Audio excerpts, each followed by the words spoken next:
Do the genealogies of Jesus in Matthew and Luke contradict one another?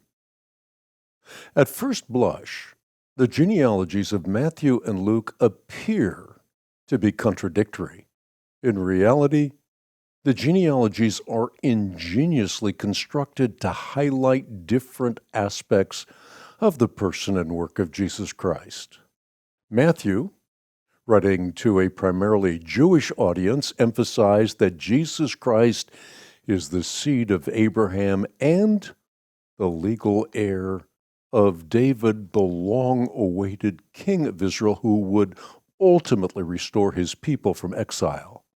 As such, Matthew recorded 14 generations from Abraham to David, 14 from David to the exile, and 14 from the exile to the Christ.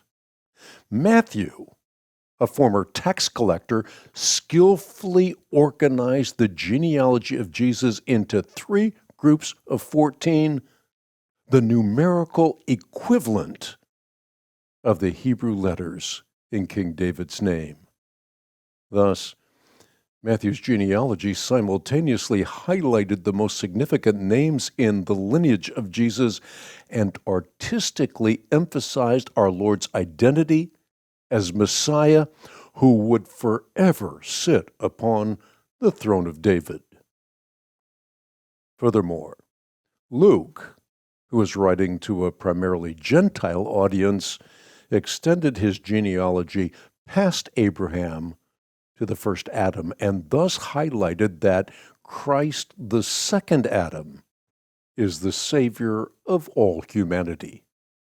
Additionally, calling Adam the Son of God and strategically placing the genealogy between Jesus' baptism and the desert temptation, Luke masterfully revealed Jesus as Theanthropos, as the God-man. It is also instructive to note that while Luke's genealogy stretches from the first Adam to the second, only mountain peaks in the lineage are accounted for. Thus, it is impossible to determine how many years elapsed between the creation of Adam and the birth of Jesus. Finally, just as there are different emphases in the genealogies, so too there are different explanations for their dissimilarities. Matthew traced his genealogy through David's son Solomon, while Luke traced his genealogy through David's son Nathan.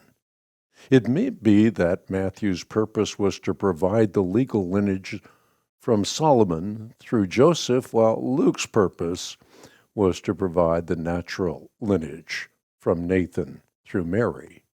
It could also be that Matthew and Luke were both tracing Joseph's genealogy, Matthew the legal line and Luke the natural line. As such, the legal line diverges from the natural in that Levirate law stipulated if a man died without an heir, his genealogy could legally continue through his brother. Obviously, the fact that there are a number of ways to resolve dissimilarities rules out the notion that the genealogies of Jesus in Matthew and Luke are contradictory.